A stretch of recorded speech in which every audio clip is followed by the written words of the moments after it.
তো ছাত্ররা, অষ্টম শ্রেণীর পরিবেশ ও বিজ্ঞান এই বইটির আমি ভৌতবিজ্ঞান পোর্শনটির ক্লাস নেব। এই দেখো তোমাদের সূচিপত্র, মানে সিলেবাস। তো এখানে বিষয়ের মধ্যে যে প্রথম চ্যাপ্টারটা আছে ভৌত পরিবেশ, তার বল ও চাপ, এই চ্যাপ্টারটা আমরা আজ পড়ব। তোমরা মন দিয়ে শোনো। তো বল ও চাপ এই চ্যাপ্টারটা আমরা শুরু করছি। তোমরা ষষ্ঠ ও সপ্তম শ্রেণীতে বল সম্বন্ধে জেনেছ। বল প্রয়োগ ছাড়া আমরা কোনো কাজই যে করতে পারি না তা দেখেছ। কোনো স্থির বস্তুকে গতিশীল করতে বা কোনো গতিশীল বস্তুকে গতির দিক পরিবর্তন করতে বা ওই গতিকে আরও দ্রুত বা মন্থর করতে আমাদের বল প্রয়োগ করতে হয়। মানে কোনো স্থির বস্তুকে তুমি যদি গতিশীল করতে চাও তাহলে বল প্রয়োগ করতে হবে। ধরো তুমি ক্রিকেট খেলছো, খুব জোরে বল আসছে, সেই বলটাকে যদি তোমাকে থামাতে হয় তাহলে বল প্রয়োগ করতে হবে। আবার কোনো বস্তুর গতিকে আরও দ্রুত বা ধীরে করতে আমাদের বল প্রয়োগ করতে হয়, তাই তো? শুধু কি তাই, কোনো বস্তুর আকৃতির পরিবর্তন ঘটাতেও বল দরকার। তুমি কোনো একটা বস্তুকে যদি চেপে ধরো তাহলে সেই বস্তুর আকৃতির পরিবর্তন হতে পারে, বা তুমি একটা গার্ডারকে যদি টানো তাহলে তোমাকে বল প্রয়োগ করতে হবে। তেমনি একটি স্প্রিংকে সংকুচিত করে ছোট করা বা প্রসারিত করে লম্বা করা বল প্রয়োগ ছাড়া সম্ভব নয়। মানে একটা স্প্রিংকে চেপে তুমি ছোট করছো বা তাকে টেনে লম্বা করছো, সেখানেও তোমাকে বল প্রয়োগ করতে হচ্ছে। আমাদের শরীরের মধ্যেও এরকম কত বল যে কত জায়গায় কাজ করে তা ভাবলে অবাক হতে হয়। যখন আমরা দাঁড়িয়ে থাকি তখন আমাদের সারা শরীরের পেশিগুলোর মধ্যে, হাড়ের মধ্যে বিভিন্ন জায়গায় বল কাজ করে বলেই আমরা দাঁড়িয়ে থাকতে পারি।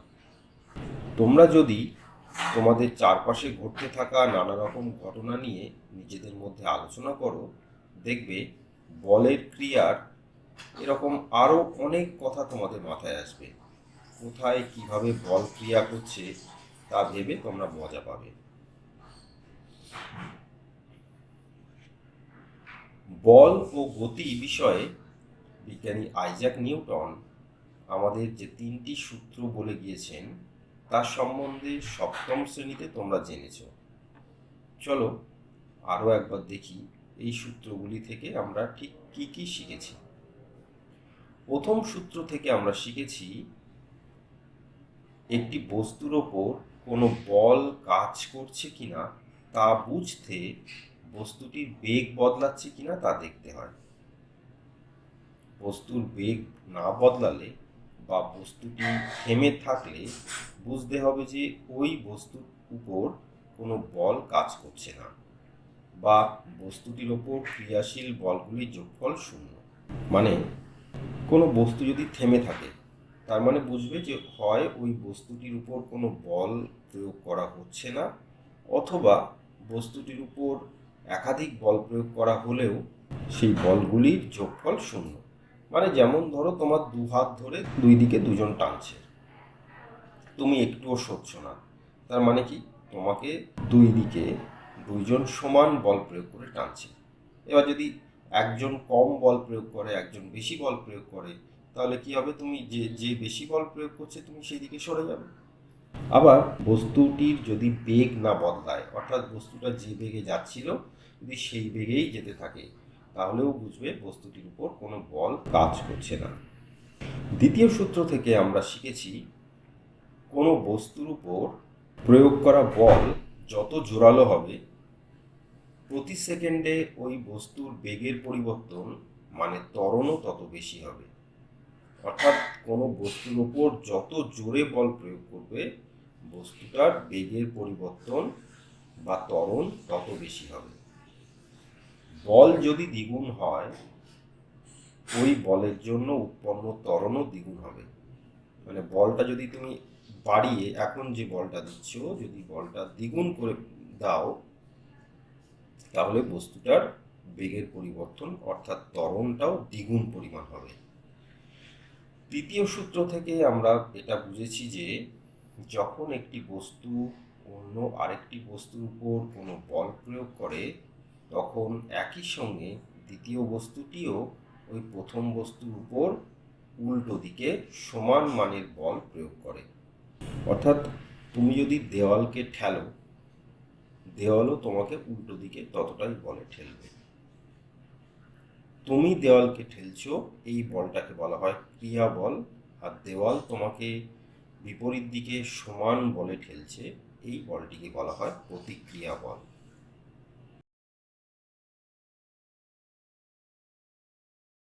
এখন প্রশ্ন হলো, এই বল মাপা হবে কিভাবে? কোন বল বেশি আর কোনটা কম তা কিভাবে জানব? এবার আমরা জানব বলের পরিমাপ ও একক। নিউটনের দ্বিতীয় গতিসূত্র থেকে আমরা দেখেছি কোনো বস্তুর ওপর বল যত জোরালো হবে বস্তুটির প্রতি সেকেন্ডে বেগের পরিবর্তন মানে ত্বরণও তত বেশি হবে। এই কনসেপ্ট থেকে আমরা যেটা বলতে পারি,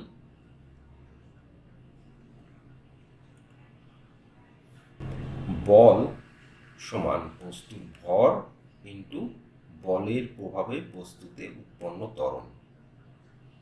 অর্থাৎ কোনো নির্দিষ্ট ভরের বস্তুর উপর তুমি যত বল প্রয়োগ করবে বস্তুটিতে উৎপন্ন ত্বরণ তত বেশি হবে। বল মানে ফোর্স, ফোর্সকে এফ দিয়ে লেখা হয়, বস্তুর ভরকে এম দিয়ে লেখা হয়, আর বলের প্রভাবে যে উৎপন্ন ত্বরণ এই ত্বরণকে এ দিয়ে লেখা হয়।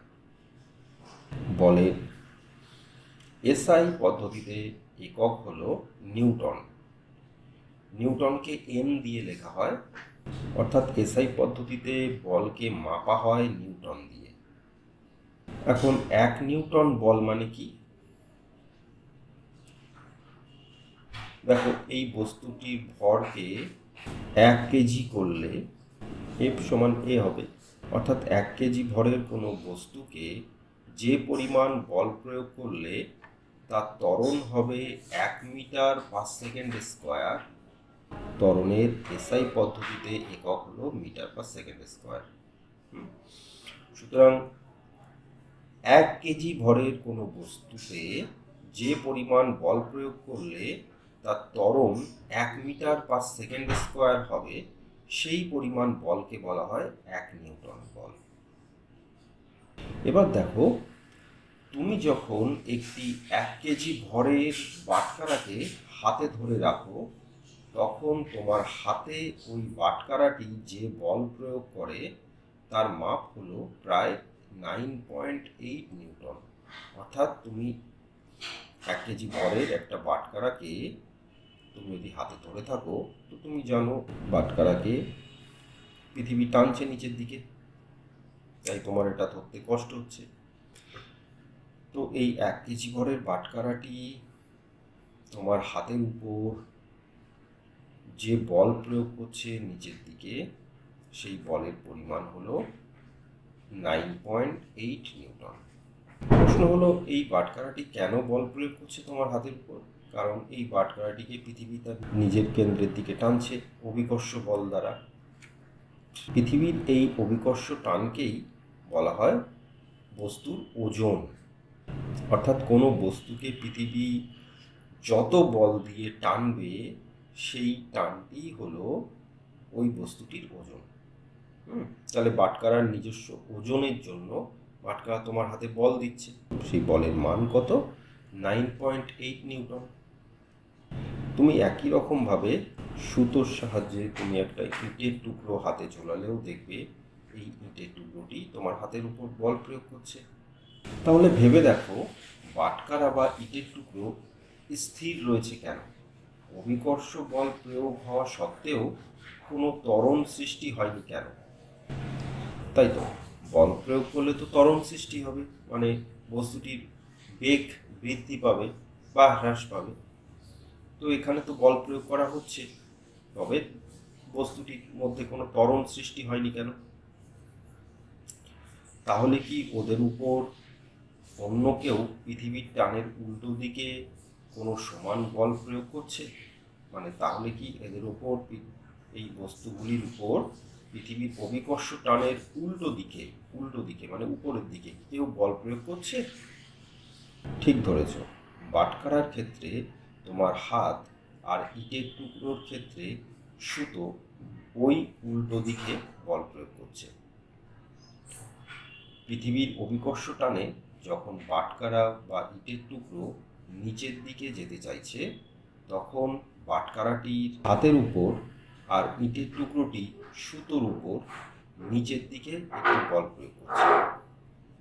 মানে পৃথিবীর অভিকর্ষ টানের জন্য এই বাটখারা বা ইটের টুকরো কি নিচের দিকে বল প্রয়োগ করছে।